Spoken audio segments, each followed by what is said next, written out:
Então vamos lá, né, pessoal, dando continuidade aí, né, no curso, já vimos alguns conceitos básicos aí de tensões, né? Agora vamos com alguns conceitos básicos de deformações, né? Principalmente agora em Maxwell 1, né, esses são os dois principais conceitos, né, que a gente vai utilizar aqui, tá certo? Quando uma força é aplicada a um corpo, né, tende a mudar a sua forma e o tamanho, né? As mudanças a gente denomina de deformações. A adequação de uma estrutura ou máquina pode depender das deformações produzidas pelas cargas aplicadas a estas, tá certo? Bem como as tensões induzidas, né, por essas cargas. Então, a gente já aprendeu, né, o básico, né, de como entender se um determinado componente estrutural ou uma estrutura resiste a um determinado carregamento. Aí a gente já viu que temos que passar pelo conceito de tensões, né, calcular as tensões atuantes, né, e comparar com o limite do material que constitui aquele componente, tá certo? Mas não são raras as vezes em que a análise, né, é feita pelo lado da deformação sofrida, tá certo? Às vezes você tem, né, tolerâncias muito pequenas a deformações de alguns componentes, né, componentes que têm uma precisão geométrica muito grande, em que uma determinada máquina exige uma precisão geométrica muito, muito grande, tá certo? Então você tem que ter esses limites de deformação. Às vezes o corpo nem atinge o limite, né, de escoamento ou de ruptura, mas a deformação, né, admitida extrapola aquele limite. E uma outra coisa, né, pessoal, quando você vai avaliar uma estrutura na prática, tá certo? Estruturas muito complexas, principalmente, o que você faz é medir deformações naquela estrutura, porque deformação é algo que você consegue medir, tensão é algo que você calcula, né? E, a partir das deformações, você fazer uma análise estrutural daquele componente, né? Transformar para tensões, né? E aí sim, né, checar o estado de tensões para avaliar aquele componente. Então, de novo, né, o que você mede na prática, né, são as deformações, né? E para estruturas muito complexas, né, é desejável que você faça essa análise aí, tá certo? De deformações por meio de medições mesmo.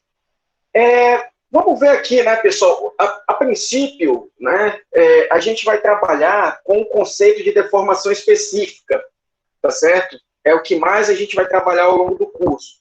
Vamos falar aqui também de variação de comprimento, enfim, né, deformação linear, tá certo? Uma outra forma de chamar. Mas o que a gente mais vai trabalhar aqui é deformação específica. Então, normalmente, quando eu falar só deformação, já saibam que é deformação específica.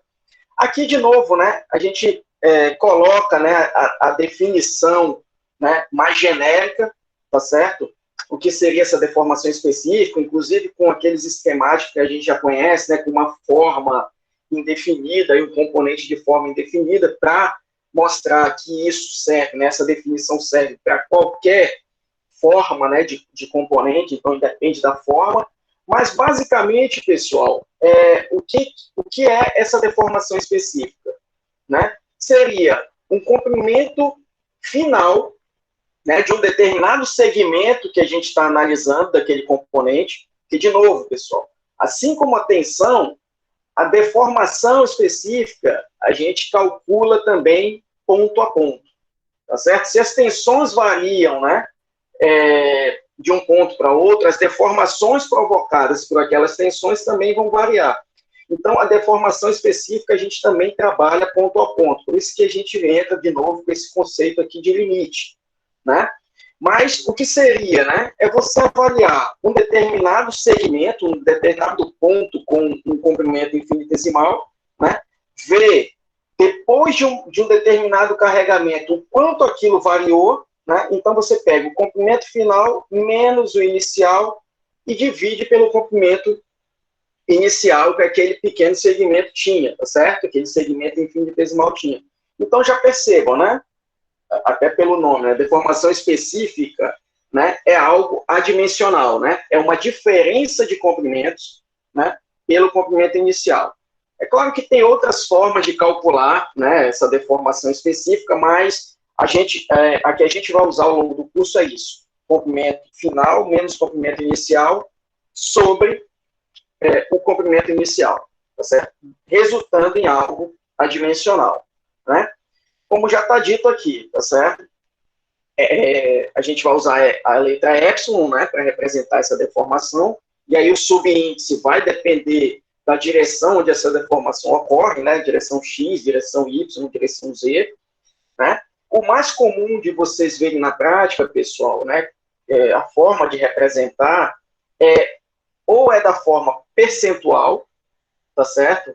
Não sei se vocês já chegaram nisso, né, vendo ensaios mecânicos, né, se vocês já viram alguma coisa de ensaio de tração, ou você trabalha com uma deformação percentual, ou indica realmente, né, metro por metro, polegada por polegada, né, que é algo, né, também adimensional.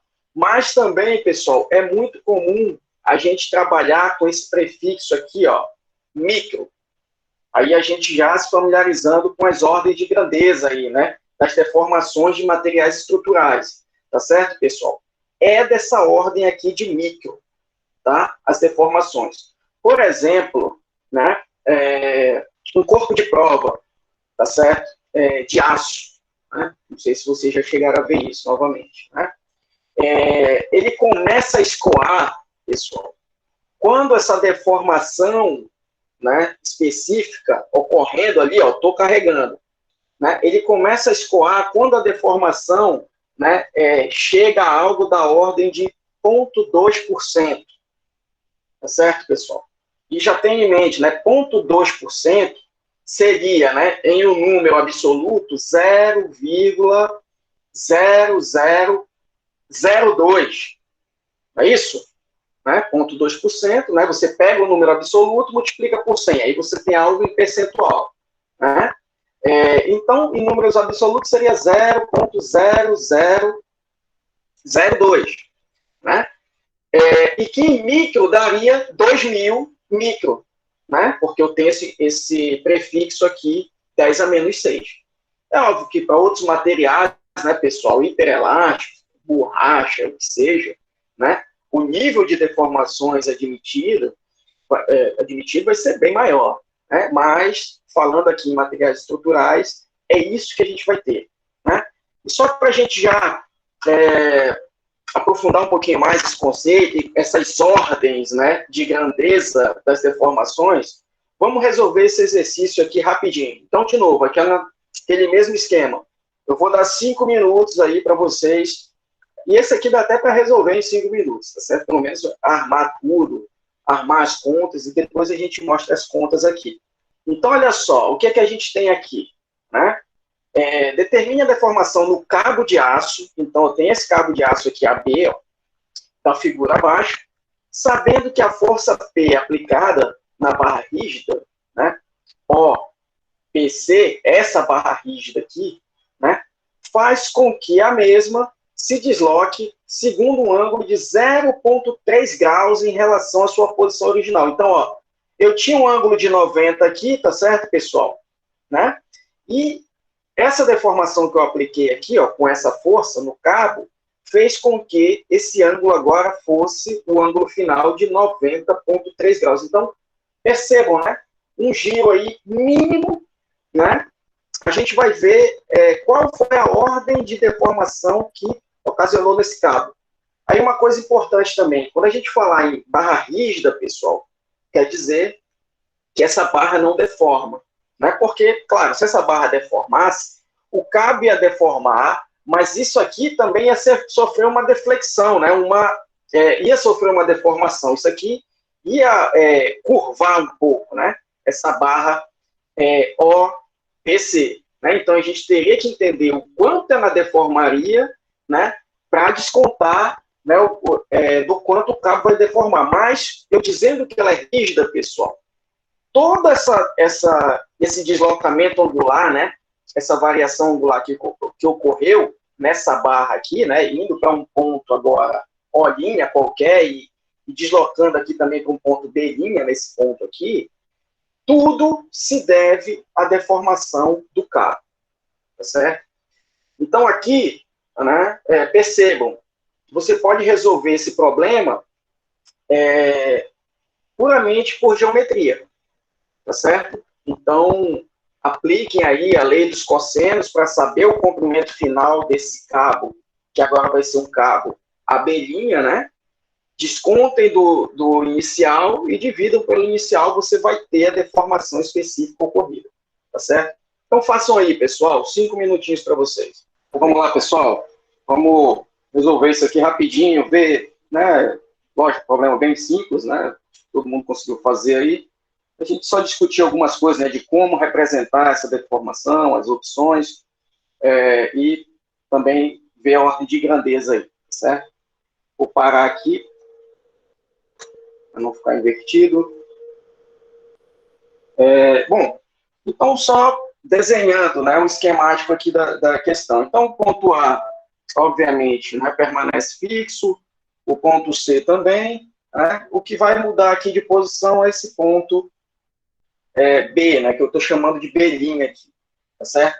E aí o cabo tinha um comprimento inicial, né, pessoal? Eu tinha um triângulo retângulo, né, cujos catetos eram 0,4, 0,3, então, obviamente, né, a hipotenusa, né, antes de deformar o cabo, era 0,5 metros, tá certo?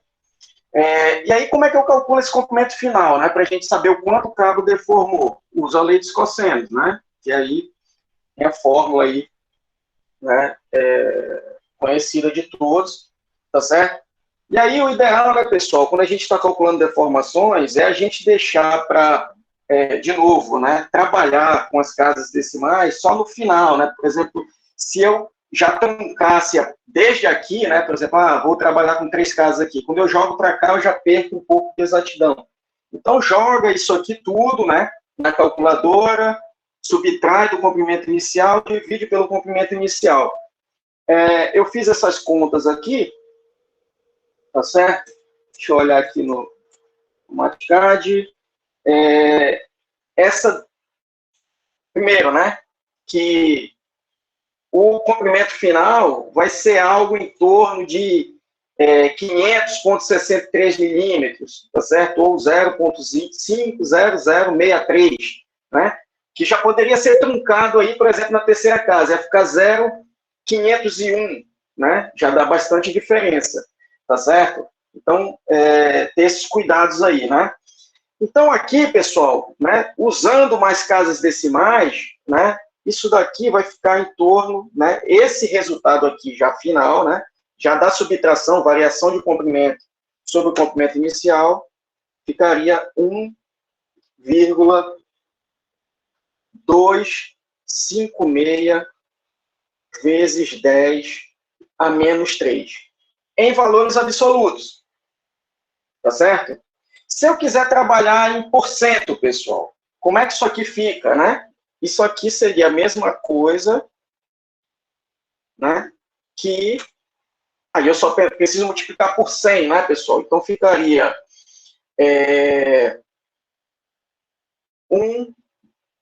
na verdade ficaria 0, né, 1256%. Concordam? Né? Então, multiplicando isso aqui por 100, né, ficaria 1,256 vezes 10 a menos 1, né? Então, jogo, né, a vírgula, uma casa para trás, tá certo? Tenho a minha representação em porcento. Ou, pessoal, também uma forma que a gente vai trabalhar muito com aquele prefixo micro. E, na verdade, é a forma que a gente mais vai trabalhar, tá certo? Como é que ficaria isso aqui, né, pessoal? Para usar o prefixo micro, eu multiplico isso daqui por quanto?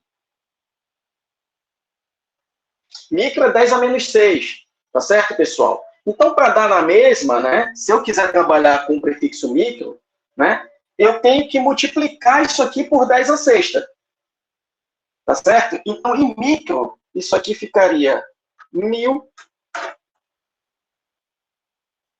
256 micro. Tá certo? Ok, pessoal? Né? De novo, né? Para eu trabalhar com esse prefixo, que quer dizer 10 a menos 6, eu tenho que pegar o número, né? 256, para não alterar nada, né? Isso aqui 10 a menos 3, tá certo? Eu tenho que multiplicar por 10 a sexta e multiplicar também por 10 a menos 6. Isso aqui, ó, mantém isso daqui igual, né? Só que isso daqui eu vou chamar de micro, tá certo? E aí multiplico isso daqui, ó, né? Então vai ficar 10 a terceira, né? 1,256, 10 a terceira, né? Micro. Aí eu mantenho o prefixo. Tudo bem? A gente vai trabalhar... Professor? Oi. Isso aí que o senhor colocou já é o resultado, já? Já é o Você nem resultado. fez a conta ali. Deixa. A conta qualquer um pode fazer, né? Eu sei, mas eu não queria confirmar aqui o resultado, que eu acho que dá diferente. Quanto deu o seu? O meu, no caso, deu 5 não, né? 501,3. Não, porque você truncou na terceira casa, era o que eu estava falando. Né? Ah, Você tá. pode truncar na terceira casa aí, né? Mas aí você já vai ter menos exatidão no resultado final aqui. Tá certo? Era isso que eu estava Entendi. falando. Deixa para fazer o truncamento, se você for fazer, na terceira casa, é razoável, né, fazer, mas deixa para fazer no final, né? Joga toda essa fórmula aqui, né? Subtrai aqui, né? Ó, o resultado mesmo, se a gente trabalhar com mais casas, vai dar isso daqui, que eu poderia, sim, né, aproximar de 0,501, que foi o que você fez aí, né? Não tem problema nenhum também. Eu não, Ah, beleza. tá errado, então. Não, tá. Eu só estou dando uma sugestão para você só deixar para truncar, né? Isso vale para qualquer questão, né, pessoal? Que aí você não vai perdendo exatidão, né? Ao longo dos cálculos. Tudo bem? Tudo bem. Então tá entendido, né? Ó, e olha só, pessoal. Esse pequeno giro aqui, ó, 0,3 graus, tá certo? Já levou a uma deformação de 0,12%. Com que deformação, com que ordem de deformação eu disse agora há pouco que o aço começa a escoar no ensaio de tração? 0,2%. 0,2%. Então, ó, isso aqui, né? Besteirinha aqui, tá certo, pessoal? Já fez o aço deformar aí metade do que seria a deformação onde eu inicio aí, né, por convenção, o meu escoamento. Tá certo? Então, uma deformação considerável aí, tá certo? Deformação de 1000 microstrain, né, num aço é uma deformação considerável, tá certo? Aí deformações da ordem de 10 microstrain, 50 microstrain, né? Isso tudo é quase irrelevante. Aí uma coisa importante, tá certo, pessoal? Vamos lá. Mais um detalhe importante aqui que a gente pode ter analisando esse problema. Tá? Deixa eu sair daqui. Né? Pessoal, isso daqui, ó, essa variaçãozinha de comprimento aqui, né? Você não tem instrumentos, né, de precisão para avaliar isso. Tá certo? Um micrômetro, né, bem calibrado ali, né, você conseguiria. Mas olha, o micrômetro, obviamente, ele tem a limitação de abertura dele, né? Então, o que você avaliaria seria, sei lá, um pequeno trecho, vamos dizer, né? Você pode avaliar a deformação assim também, né? Vamos lá, eu vou pegar aqui, eu vou marcar um pequeno trecho, tá certo? Vou marcar um pequeno trecho aqui, sei lá, de 5 milímetros ou 10 milímetros, sei lá. Né? A gente tem uma limitação da abertura de um micrômetro, que é a coisa mais precisa que tem, né, para medir dimensões. Né? Se para o comprimento final, né, pessoal, eu tive essa variação de cerca de 1 milímetro, não foi isso? 1 milímetro, mais ou menos, né? Para os 500 aqui, você divide isso, tá certo? Então, por exemplo, se eu pego aqui um trecho de 10 milímetros, né? Então, 50 vezes menos, então, se foi 1 milímetro, a variação seria, né, 1 sobre 50, vai dar o quê? 1 sobre 50, 10, 2, 0,002, tá certo? Então, percebam, né, você não avalia deformações em componentes estruturais, materiais estruturais, aço, alumínio, o que quer que seja, né, medindo variação de comprimento. Você não faz isso, né? Por isso, né, na prática, a gente usa, né, um instrumento que a gente chama de extensômetro de resistência elétrica, tá certo? Isso aqui é a representação, né, mais comum deles, tá certo? É uma gradezinha, tá certo, pessoal? Né, de um condutor elétrico. Então, isso aqui é um fio, ó, de um condutor elétrico, de uma liga bem específica, tá certo? Isso tudo é calibrado e tal pelo fabricante, né? E aí, o que é que você faz? Você cola no seu componente, né? E quando você deformar esse componente, isso aqui também vai se deformar. E você tem proporcionalidade para relacionar, né, o quanto isso aqui variou de resistência elétrica, por exemplo, né? Que negócio, né, pessoal? Um fio elétrico, quando você varia o comprimento, você varia também a resistência dele, né? E aí você tem como relacionar, né? O que você variou de resistência com o quanto você deformou naquele componente, né? E isso aqui já te dá direto deformação específica. E um extensômetro, pessoal, bons extensômetros, né, conseguem medir coisas da ordem de 1 microstrain. Tá certo? Isso aqui, ó, tem 1.200 e pouco.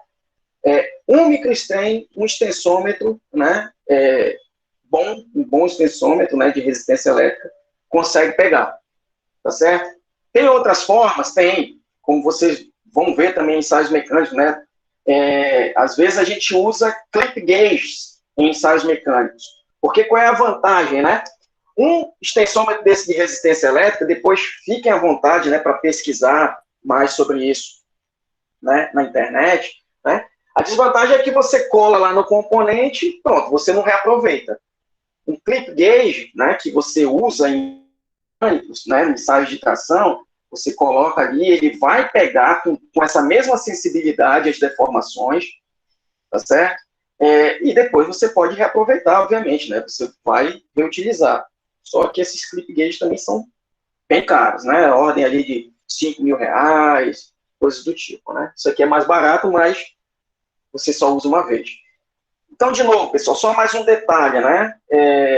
Essas medições de deformação são feitas com sensores bem específicos, tá certo? Deformações em materiais estruturais por causa da ordem de grandeza dessas deformações.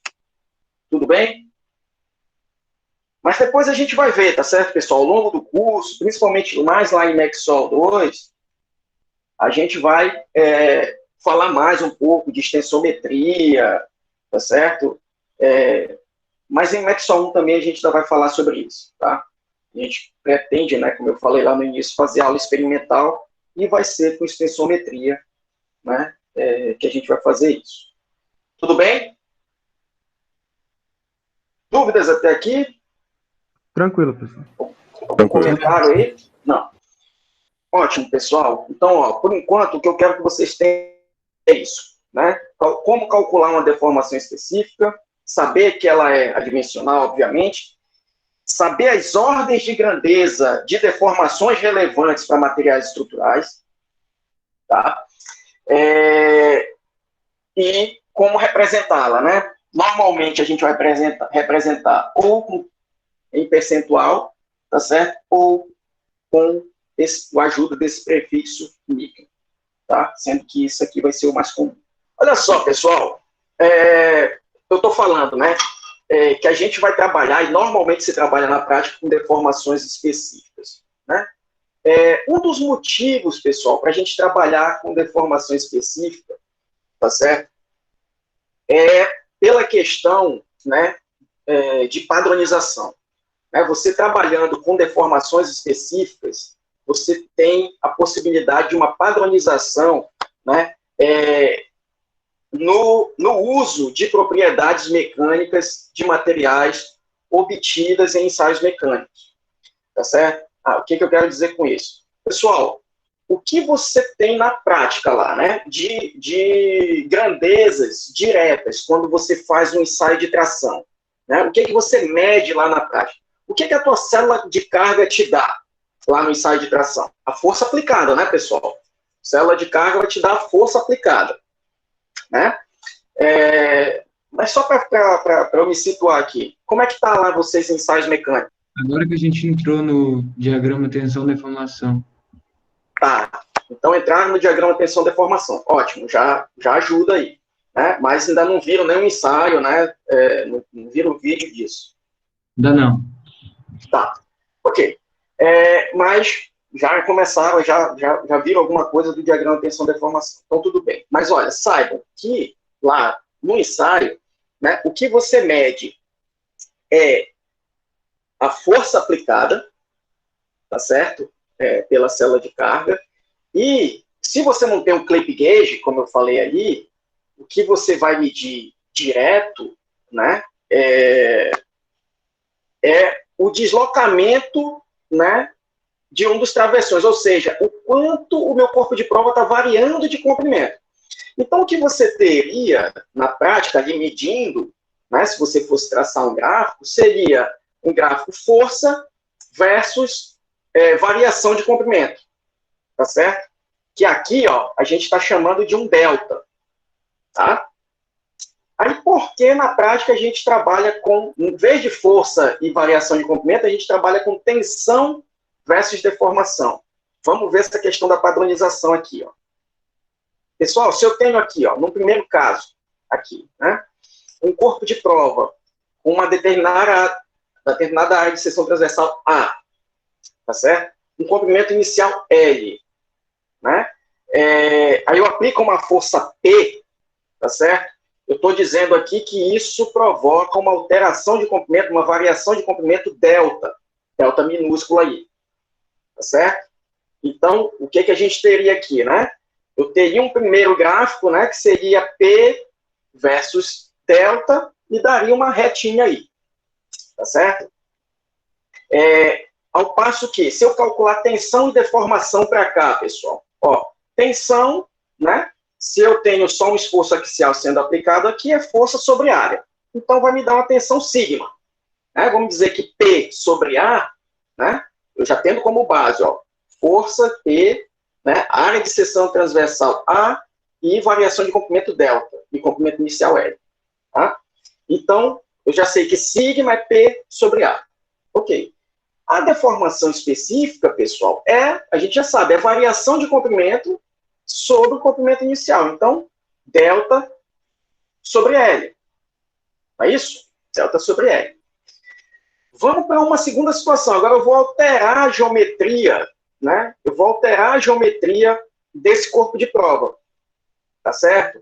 Então, olha só. Agora eu estou aqui com um corpo de prova com uma área de seção transversal 2A. E agora eu estou P nesse camarada. Isso, pessoal, vai produzir, na prática, se eu tenho o comprimento inicial L, a mesma variação de comprimento. A gente vai ver daqui a pouco, né, um pouco mais na frente, a fórmula, né, para a gente calcular a variação de comprimento devido a um esforço axial. E aí vocês vão ver que isso aqui se confirma. Né? Então, para essa situação, o mesmo comprimento inicial, se eu tenho uma área 2A e uma força 2P, eu vou ter a mesma variação de comprimento. Ok? Então, aqui, ó, mudei o comprimento. Isso já alteraria o meu diagrama, a curva, a inclinação do meu diagrama, força versus deslocamento. Vamos já ver isso aqui. Já, ó, a tensão atuante, né, de novo, ó, é a força, né, que agora é 2P, sobre a área, que agora é 2A. Então, a tensão continua sendo sigma, P sobre A. Né? E a deformação continua sendo delta sobre L. Né? Agora, vamos dizer que a gente varie, pessoal, o comprimento inicial. O meu comprimento agora é 2L, tá certo? A gente vai ver daqui a pouco o equacionamento, mas essa variação de comprimento depende do meu comprimento inicial. Se eu mantenho força e área, a minha força agora, de novo, voltou a ser P e a minha área voltou a ser A. Só que o meu comprimento inicial foi para 2L. Então, a minha variação de comprimento foi para 2Δ. Tá certo? Agora, lá, tensão e deformação específica continuam as mesmas. Então, pessoal, olha, se a gente fosse representar graficamente cada uma dessas situações, o que, que a gente ia ter? Ó? Essa daqui, ó, essa retinha aqui, né, seria a minha situação 1, tá certo? Ó, P versus, né, uma força P aplicada resulta numa variação de comprimento delta, tá certo? Essa inclinação de reta, tá? Para a segunda situação, onde eu aplico 2P, né? Mas eu tenho o mesmo delta, a área foi para 2A. Então, eu teria essa inclinação aqui, né? E para a terceira situação, eu teria essa inclinação aqui, pessoal. Tá certo? O diagrama tensão-deformação, pessoal, é o diagrama de onde eu extraio as propriedades elásticas básicas, né, do meu material, para eu fazer as minhas análises. Vocês disseram, a gente começou a ver agora tensão-deformação. Vocês sabem, né? No regime elástico, né, eu tenho ali uma relação entre tensão-deformação, uma relação linear entre essas duas grandezas, né? E a inclinação dessa reta nada mais é do que o módulo de elasticidade do material. Então, percebam, pessoal, se eu fosse trabalhar com força versus variação de comprimento, que são as minhas grandezas diretas, tá certo? Para cada variação de geometria que eu tivesse no material, eu ia ter uma curva diferente, ó. Eu ia ter uma inclinação diferente do meu gráfico. Ao passo que, se eu trabalhar com tensão-deformação, né, tensão versus deformação específica, a gente viu aqui, ó, variou geometria, né, mas a minha relação entre tensão e deformação permaneceu a mesma. Então, você trabalhando com tensão versus deformação, você consegue uma padronização.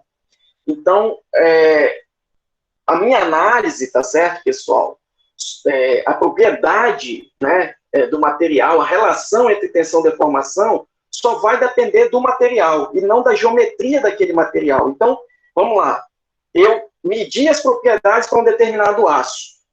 Aquele gráfico tensão-deformação, pessoal, né, aquele gráfico tensão versus deformação que eu medi, né, na prática, eu extraí lá experimentalmente aquele aço, vai servir para qualquer componente mecânico que seja constituída daquele aço, independente da geometria. Tudo bem, pessoal? Questão da padronização que a gente consegue trabalhando com deformação específica e tensão, né? Eu acho que ficou claro, né? E aqui, ó, entramos no diagrama tensão-deformação, propriamente dito, né, que vocês já disseram que começaram a ver já, né? A relação entre os valores de tensão e deformação específica, né, é uma propriedade do material, tá certo, pessoal? E não depende da geometria, da estrutura ou do componente, né? Essa relação é dada pelo diagrama tensão-deformação obtido por meio de ensaios de tração padronizados. Agora, é claro, né, pessoal? A gente tem padrões para a realização desses ensaios, né? Isso daqui, ó, é aquele instrumento que eu disse para vocês, né? A tradução em português, né, vai ser extensômetro mesmo, mas para diferenciar do extensômetro de resistência elétrica, eu prefiro usar o termo em inglês, que é clip gauge, né? Provavelmente o professor lá de ensaio mecânico vai chamar isso aqui de extensômetro mesmo, né? Mas eu me acostumei a chamar de extensômetro de resistência elétrica, aquele um sensorzinho que eu mostrei ali um esquemático para vocês, né? Então, isso daqui, ó, você prende na tua base de medição. Então, o corpo de prova vocês já devem ter visto, né? Você prende isso na tua base de medição, né, que já tem um comprimento inicial definido, né? E aí você seta lá, né, no teu software, né, ó, a base é essa daqui. E é claro, né, isso aqui vai estar acompanhando a variação de comprimento, só que no diagrama ele já sai convertido, né, ele já faz essa conta, variação de comprimento, comprimento inicial que você deu lá no sistema, setou, então ele já dá a deformação específica, tá certo? A mesma coisa, né, pessoal, a célula de carga. Se você dá lá a área inicial, né, você tem que fornecer isso da tua base de medição, ele já pega aquela informação de força e já converte em tensão. Por isso que você vai ver, né, quando vocês virem o vídeo dos ensaios, o software da máquina já dá o diagrama tensão versus deformação em tempo real ali, tá certo? Ok? E aí, né, pessoal, você tem N normas aí, tá certo, de realização, para a realização desses ensaios, né, de tração, né, um corpo de prova padrão, né, claro, não é só esse corpo de prova, né, que é admitido, mas, pelo menos pela norma, a STM é 8, né, se teria essas dimensões, tá certo? E aí, o que a gente tem, né, pessoal? Vocês vão ver isso em mais detalhe em ensaios mecânicos, né, mas não custa a gente adiantar um pouco aqui, por quê, né? Esse formato de corpo de prova, porque eu tenho que ter uma parte mais grossa, né? E outra mais fina. Por quê, pessoal? Isso daqui, por exemplo, esse corpo de prova, eu vou prender com garras. Então, se eu tenho um corpo de prova, pessoal, com o mesmo diâmetro, tá certo? Eu só tenho um diâmetro aí, vamos dizer, né? Eu não tenho essa redução de diâmetro. O que que ia acontecer?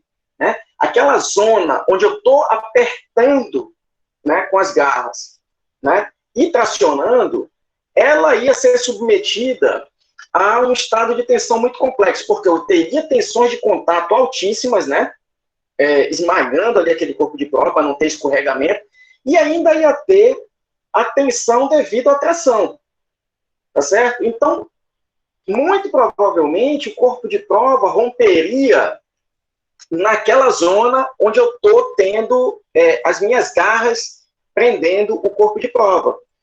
E qual é o problema disso? Eu não sei a tensão que realmente atua ali. Eu sei qual é o esforço axial que eu estou botando, mas eu tenho um estado de tensão que não é só devido à tensão axial ali. Tá certo? Então, romperia, eu não saberia qual o valor de tensão realmente que atuaria no ponto de ruptura, e eu não tenho como levantar o meu diagrama tensão-deformação daquele componente.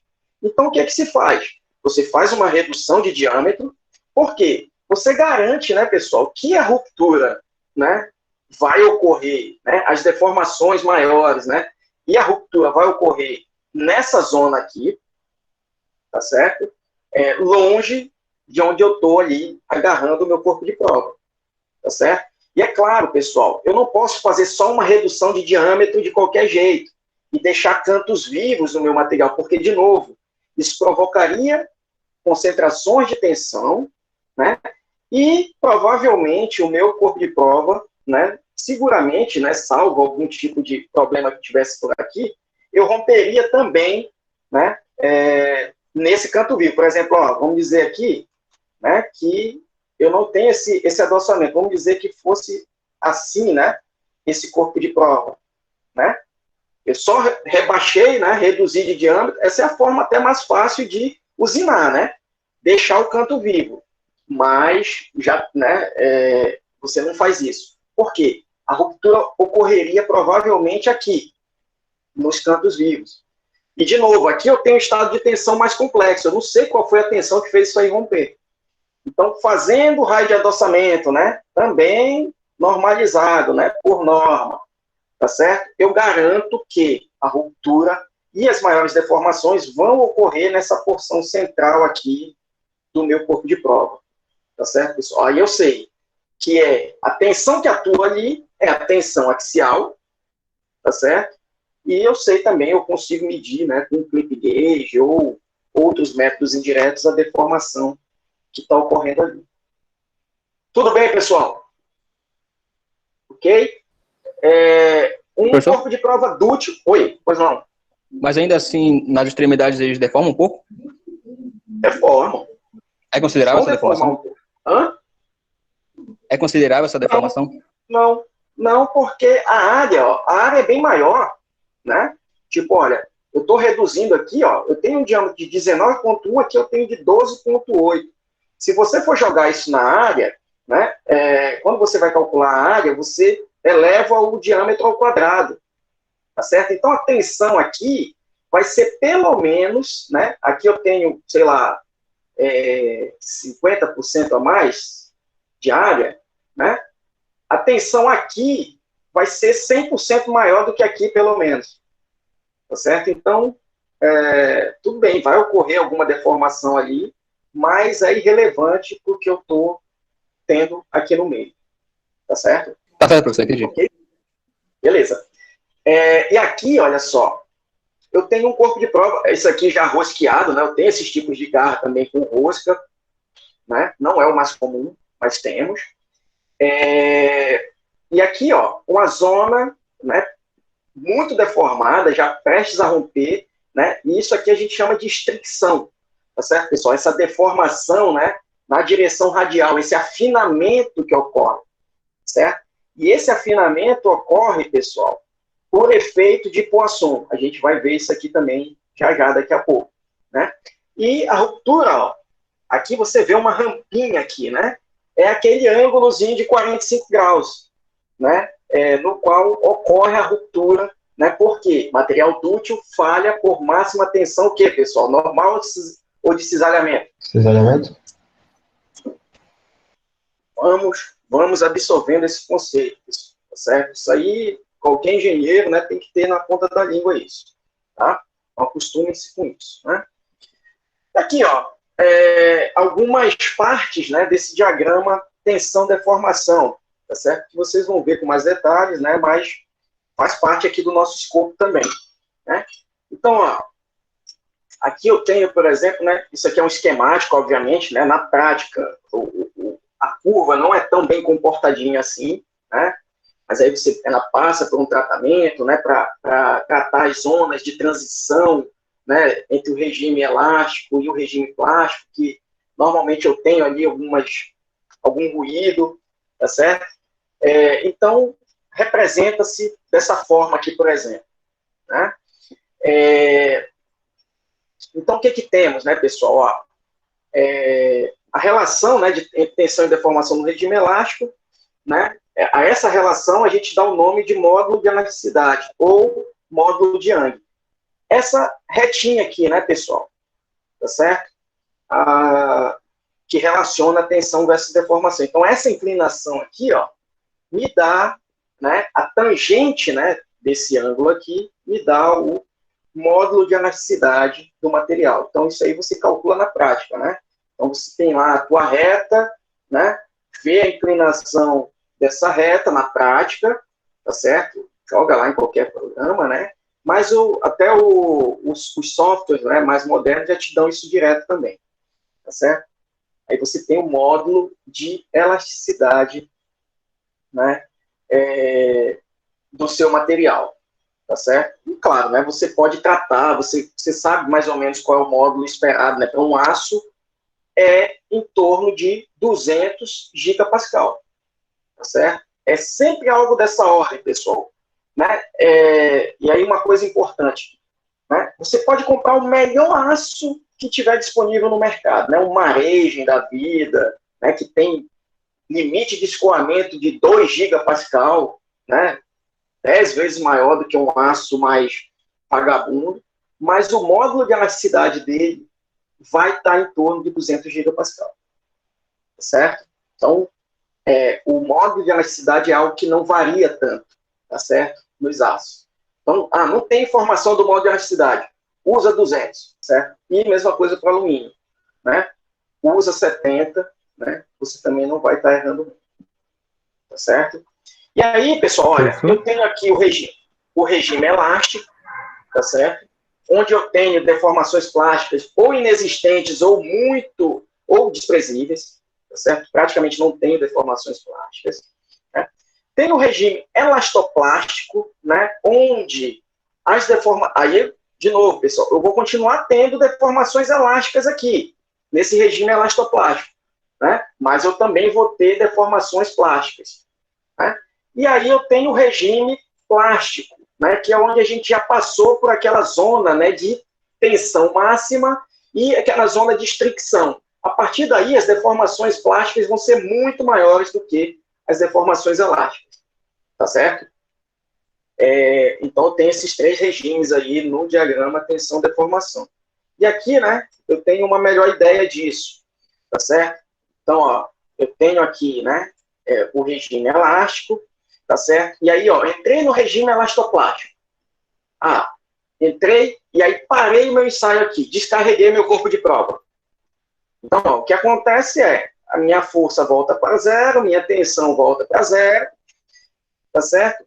E aí, olha, então nesse ponto aqui, pessoal, ó, isso aqui é o que a gente chama de deformação total, a que a gente está vendo ao longo do ensaio, em tempo real, né? Quando eu descarrego, eu vou ter bem claro uma parcela que vai voltar de deformação, está valendo aqui, por exemplo, está valendo uma deformação total de 0,5%. Eu tenho uma parcela aqui que eu voltei de deformação elástica, né? Retorno elástico, que ele consegue retornar, e eu tenho uma parcela de deformação permanente, pessoal, né? E aí, o que acontece, né? Eu estou aqui, eu tenho uma determinada energia de deformação.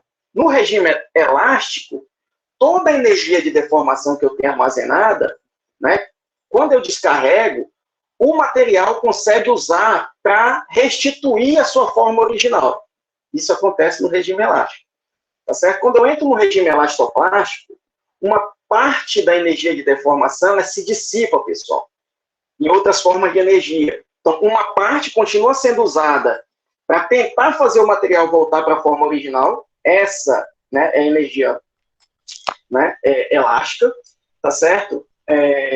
E uma parte é dissipada, ou em forma de calor, ou em forma de ruído, e eu fico ali com uma deformação permanente, uma deformação plástica. Tudo bem, pessoal? Pessoal, olha só, aí vamos lá. Eu carreguei isso daqui, aí eu descarreguei, né? Quando eu for carregar de novo, pessoal, o material vai seguir essa curva aqui, ou essa segunda curva aqui preta? Quando eu for começar a carregar de novo meu material. A preta, que ele já teve uma deformação? Essa preta, perfeitamente. Já perdi um pouco de utilidade. Só que olha só o que vai acontecer com o meu limite de escoamento, pessoal. Ele vai aumentar, né? Isso aqui é um fenômeno que a gente chama de encruamento. Então, normalmente, né, quando a gente tem encruamento, o que acontece? A gente perde um pouco de utilidade, obviamente, né? Eu já tive uma deformação plástica aqui, mas a gente pode ganhar no aumento do limite de escoamento daquele componente. Vocês vão ver isso também, né? Mas vocês já vão se acostumando com esse tipo de informação aí, tá? Ok, pessoal, sem problema, né? Então, o mais importante aqui é o regime elástico mesmo, tá certo? Mas acho importante vocês já entenderem, né, o que acontece no regime elastoplástico, os efeitos, enfim. Daqui a pouco vocês estão vendo conformação plástica também, né? Não sei se já estão vendo, acho que é só no semestre que vem. Mas o mais importante aqui realmente é o regime elástico para a gente e esse módulo de elasticidade, tá certo? O material frágil, né, falando também do diagrama tensão-deformação, né, pessoal, a gente tem, né, que esse limite de escoamento ele se confunde com o limite de ruptura. O material elástico, o material frágil, ele tem uma dutilidade muito pequena, tá certo? Só entendo uma propriedade que o material tem de se deformar plasticamente antes de romper, tá? O material frágil, ele tem uma dutilidade muito pequena, que às vezes a gente considera até desprezível, tá certo? Então, quando ele começa a escoar, ele já está rompendo. Então, não tem uma diferença muito clara entre escoamento e ruptura. Por isso que a gente usa aí um limite de ruptura para materiais frágeis, né? Como base. E, de novo, né, aquela informação que a gente já deu para materiais dúteis, dando aqui para o material frágil. Para materiais frágeis, a falha é comandada essencialmente pela tensão normal. Então, ó, olha a diferença aqui, né, pessoal? Um corpo de prova aqui, isso aqui provavelmente é um ferro fundido, né? Olha a zona de ruptura aqui, bem planinha, tá certo? Perpendicular à direção da carga, né? E bem lisinha, né? Isso é uma característica de uma falha frágil, tá certo? E para materiais dúteis, a gente já sabe, né? A falha ocorre por cisalhamento. Aí olha a diferença do corpo de prova, né? A zona de falha aqui, a estricção ocorrida, tá certo? Ok, pessoal? E isso aí a gente já mostrou, né? O giz, tá certo? Quando a gente puxa o giz, né? A zona de falha é bem planinha ali, né? Quando a gente torce o giz, a zona de falha forma aquele ângulozinho de 45 graus. É um material frágil. Tem um outro conceito, pessoal, além do modo de elasticidade, importante, que é o coeficiente de Poisson, tá certo? Que, né, é a propriedade que rege a deformação do material em direções transversais à carga aplicada, ou às cargas aplicadas. Tá certo? Então, percebam, né? Se, por exemplo, nessa barra chata aqui, né, de seção transversal, tá certo? Eu só tenho força aí na direção X, pessoal. Né? Então, a minha deformação... Então, olha, aqui o estado de tensão, ó, num ponto qualquer dessa barra, né, longe um pouquinho aqui da carga aplicada, aqui pelo meio, por exemplo, né, eu tirei um elemento infinitesimal e estou dando o estado de tensão desse elemento. Então, qual vai ser o estado de tensão? Eu vou ter uma tensão σx, que é a força sobre a área, tá certo? E nas direções y e z, eu não tenho tensão nenhuma. Tudo bem? Então, ó, a deformação específica, tá certo, pessoal? Né? A relação entre tensão e deformação, já sei, no regime elástico, é dada pelo modo de elasticidade. Então, ó, modo de elasticidade seria igual a tensão sobre deformação, né? Se a gente pegar, ó, tangente dessa reta aqui, né? Então, o cateto, né, oposto é a tensão, né? Sobre o adjacente à deformação. Então, seria o modo de elasticidade é tensão sobre deformação. Então, a deformação é tensão sobre o modo de elasticidade. Simples assim. Mas o fato, pessoal, de eu ter tensões nulas nas direções x e y e z, perdão, y e z, não quer dizer que eu vou ter deformações nulas nessas direções. Muito pelo contrário. Pelo efeito de Poisson, eu vou ter deformações sim. Né? E o coeficiente de Poisson, pessoal, né, o valor dele é dado por essa formulazinha aqui, ó. Menos, eu tenho o sinal de menos, por quê, pessoal? Se eu aplico uma tensão positiva na direção X, a deformação que vai ocorrer nas direções Y e Z vai ser negativa. Tá certo? Então, é claro, né, o coeficiente de Poisson é uma propriedade aí do material, não vai ter sinal, o sinal vai ser positivo.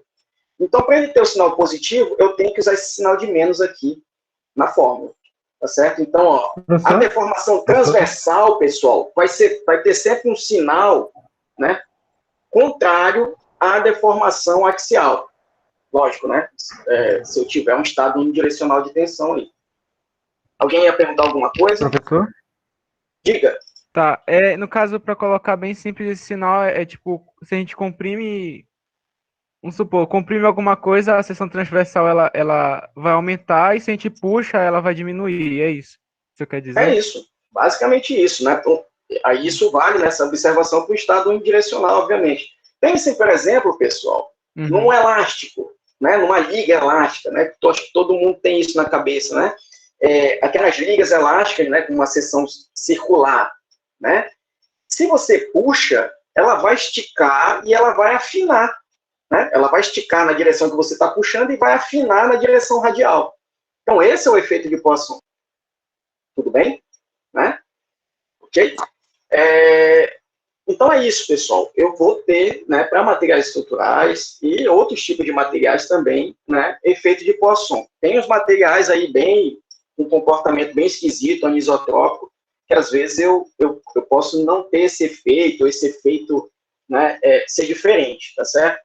Mas olha só, para aços, pessoal, de novo falando de ordem de grandeza, para aços, né, a ordem de grandeza né, desse coeficiente de Poisson, vocês podem usar aí 0,3, ou seja, 0,3, que vocês não vão errar muito. Ah, não tenho informação nenhuma do coeficiente de Poisson.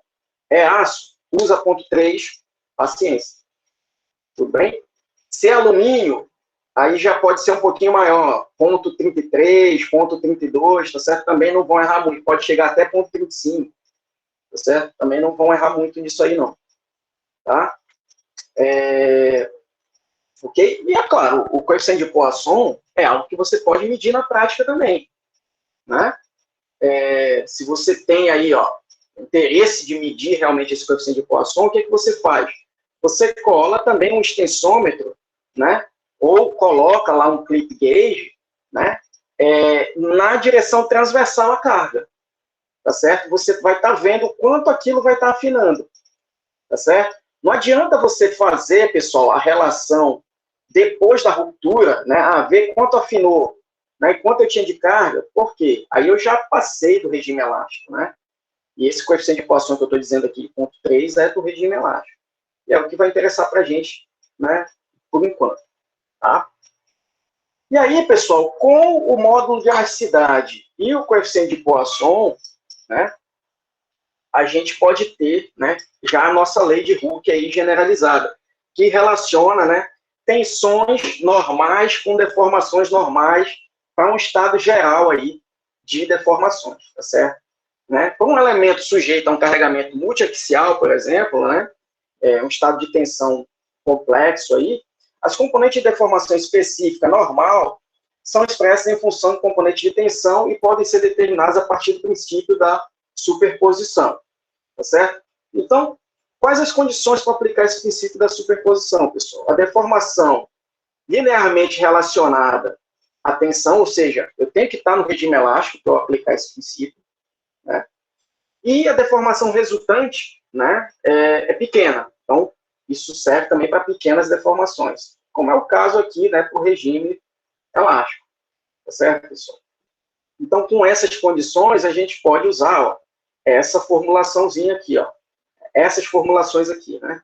Então, se eu tenho tensão em todas as direções, né, pessoal? A deformação X, ela é, obviamente, influenciada tanto por sigma X, quanto por sigma Y e sigma Z. Essas duas últimas, por efeito de Poisson. Mesma coisa tem a deformação na direção Y, e mesma coisa a deformação na direção Z. Para o estado uniaxial, que é o que a gente viu até agora, né? Tensão na direção X. Isso aqui some, isso aqui também. Todos os termos relacionados a sigma Z e sigma Y vão sumir, tá certo? Eu ficaria só com essa primeira fileira aqui, tá certo? Mas saibam, né, que para um estado mais geral, né, isso aqui não é suficiente. Se eu tenho tensão em mais de uma direção, né, eu tenho que usar a lei de Hooke generalizada. Tudo bem? Beleza.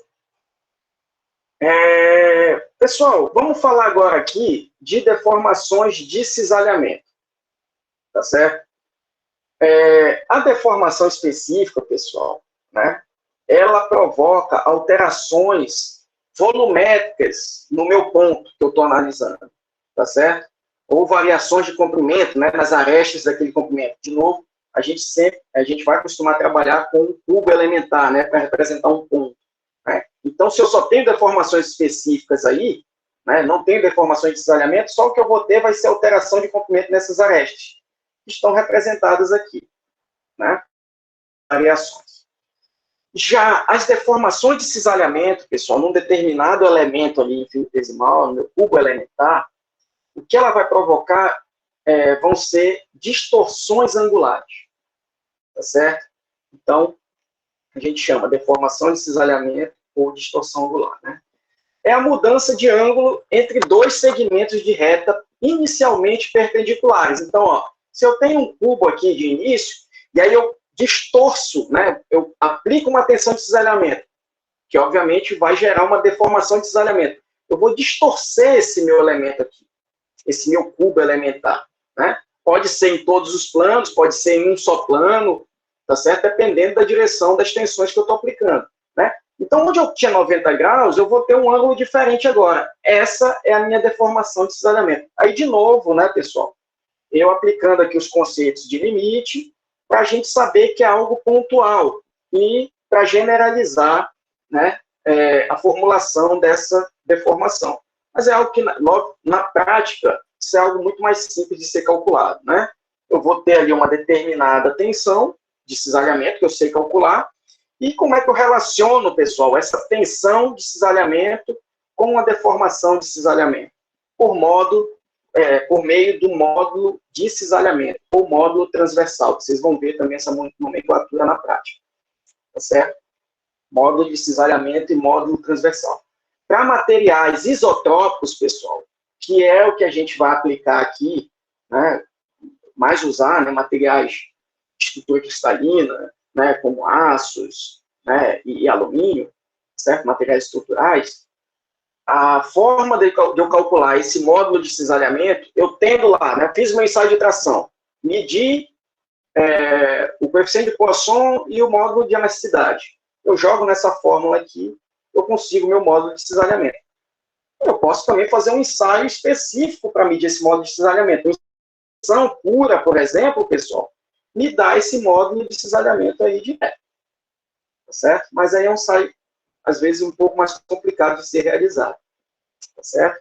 Então, ó, deformações cisalhantes, só enfatizando, né? Ou distorções angulares só alteram a forma, mantendo o tamanho de suas arestas, né?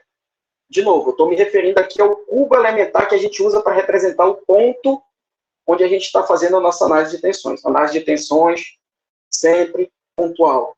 É isso, pessoal? Aqui, ó, só para a gente, né, ter uma ideia também de ordem de grandeza, de como a gente calcula isso, né? Aqui eu estou colocando um material bem diferente aqui, borracha.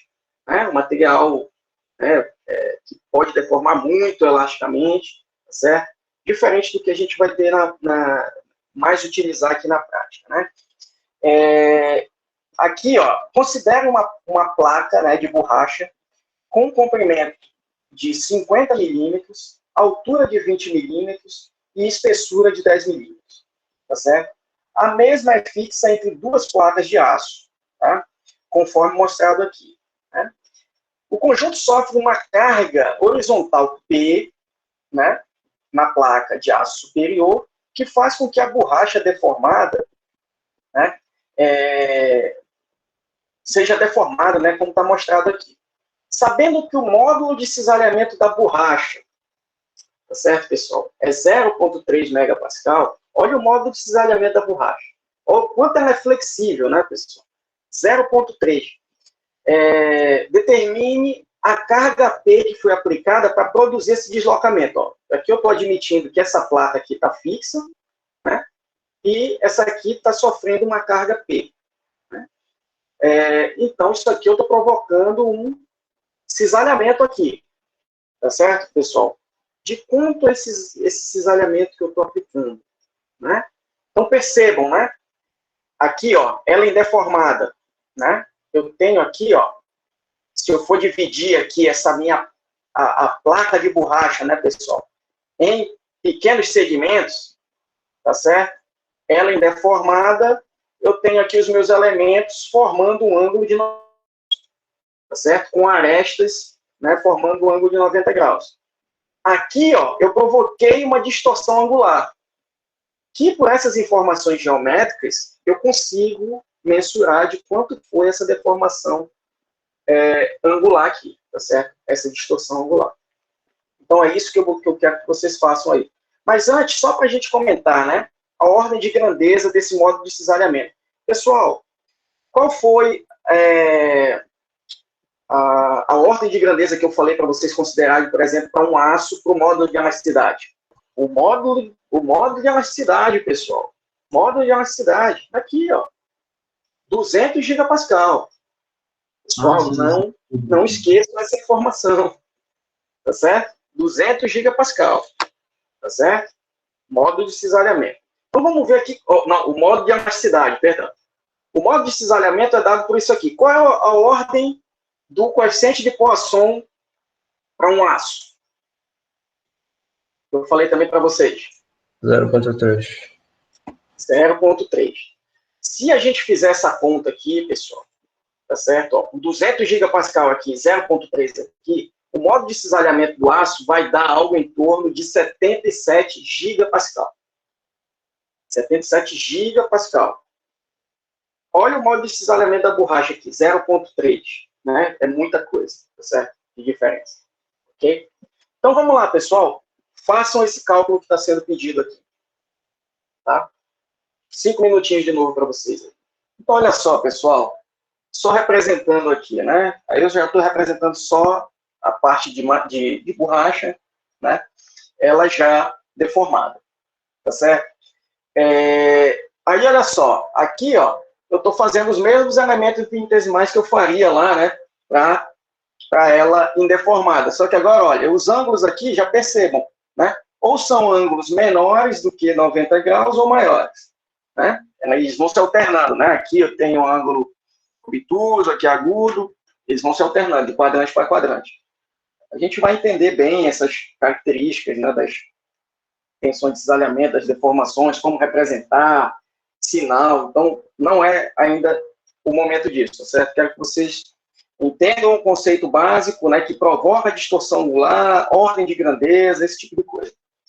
Então, olha só, pessoal, se antes, olha, eu tinha um ângulozinho aqui, ó, de 90 graus, e agora eu tenho esse ângulo aqui, tá certo? Então, ó, a deformação, né, pessoal, de cisalhamento, a distorção angular ocorrida é esse ângulozinho aqui. Tudo bem para vocês? Tranquilo, né? A gente perceber isso. E aí, pessoal, o que é que eu disse lá, né? Que distorção angular não provoca alteração de comprimento, tá certo? No livro, isso aqui é um exemplo do livro, né? Ele calculou, né? Ele disse que ele manteve essa altura aqui. Essa altura era 20 milímetros no indeformado. Em vez de seno, ele usou tangente, né? Oposto pelo adjacente. Só que, conceitualmente, eu acho mais correto a gente manter isso daqui, ó. Por quê? Isso aqui, eu estou dizendo que só está sofrendo cisalhamento. E eu já disse para vocês, cisalhamento não provoca alteração de comprimento. Se as arestas aqui, ó, mantêm o comprimento, então se antes tinha 20, vai continuar tendo 20. Então eu prefiro resolver, né, com o arco seno aqui. Tá certo? Mas vocês vão ver, o resultado não vai mudar tanto, né? Porque para ângulos muito pequenos, né, a gente tem seno e tangente com valores bem próximos. Né? Mas tudo bem, eu considero conceitualmente mais certo trabalhar com seno. Tá? Então, olha só, eu já sei aqui, ó, aqui eu já consigo calcular a minha deformação de cisalhamento, que vai ser um ângulo, né, pessoal? Em radiano, tá certo? Distorção angular. Deixa eu ver quanto deu aqui. Deu 0,201. Radiano. Tá certo? A deformação de cisalhamento, pessoal, eu também posso representar, se eu quiser, em micro. Tá certo? Então, isso daqui, ó, se eu fosse querer representar em micro, eu teria que multiplicar por 10 a sexta, né? Então, isso daqui ficaria 200... Não, por 10 a sexta, então 201 mil micro. Tá certo? Olha a ordem aí, pessoal. Né? A ordem de grandeza das deformações de cisalhamento, né, elas vão ser próximas das ordens de grandeza permitidas também para a deformação específica, tá certo?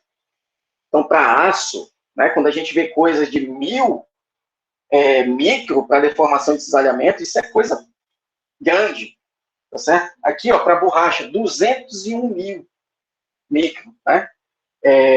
Então, olha, e aí a gente quer saber que força provocou essa distorção aqui. Aí vamos lá, né, pessoal? A deformação eu já calculei. O que eu relaciono diretamente com força? Tensão de cisalhamento, não é isso? E a tensão de cisalhamento, né, pessoal, é força sobre área. Qual é a área que está sendo cisalhada, pessoal? Lembrem, né? Eu mostrei esse conjunto aqui de frente, Então, eu tinha aqui uma largura, né, desse conjunto. Essa largura era 10 milímetros. Tá certo? Dessa placa aqui de aço, né, que está com o conjunto, tem a mesma largura, a mesma espessura da placa de borracha. E de lado, né, pessoal, ele de lado aqui, esse comprimento era 50. Não é difícil de ver, né, pessoal, que a área que está sendo cisalhada, que tem essa força tangencial, é essa área aqui da placa. Tá certo? Então, é 50 vezes 10. Tá? E eu também tenho uma relação, então tem essa primeira relação aqui.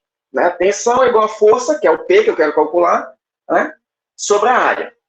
E aí a importância de saber qual a área utilizar.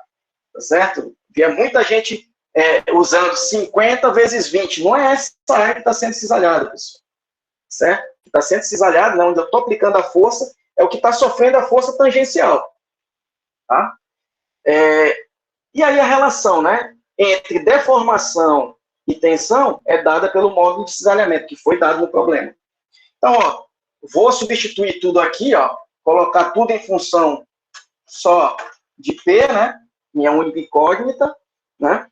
Então, aqui já tem, ó, seno menos 1 de 4 sobre 20. Aí aqui, ó, 1 sobre o G, que é 0,3 mega, tá certo? Ou seja, Newton por milímetro quadrado, e aqui P sobre 500 milímetros quadrados. Então, cortei aqui. Isso vai dar algo, pessoal, em torno de 30,2 newtons. Então, ó, né? Uma força bem pequena, né? Que já provoca essa distorção toda aqui, porque eu estou aplicando um material muito flexível, né? Com rigidez muito baixa. Tá? Ok, pessoal? Dúvidas aqui? Alguém fez diferente? Alguém chegou nesse resultado? Não, eu errei na parte da área. Que eu fiz 50 Da área, pontos. né? Ah, você usou esse 20? Foi. 20 vezes 50. Foi. Mas entendeu? Sim, Porque sim. tá errado. Sim, entendi Né? agora. Beleza. Porque, ó, nessa área aqui, ó, você tem que ver qual é a força tangencial, né? Que está cisalhando a área. Nessa área eu não tenho força tangencial atuando aqui. Né? Eu tenho, ó, em cima e embaixo dessa placa de borracha, né? Que é a área correspondente à placa, né? Onde eu estou aplicando a força tangencial. Então, essa é a atenção que vocês vão ter que ter. Tá certo? Mas, de novo, né? É mais familiarizar vocês nesses conceitos básicos, saber em ordem de grandeza das coisas, né?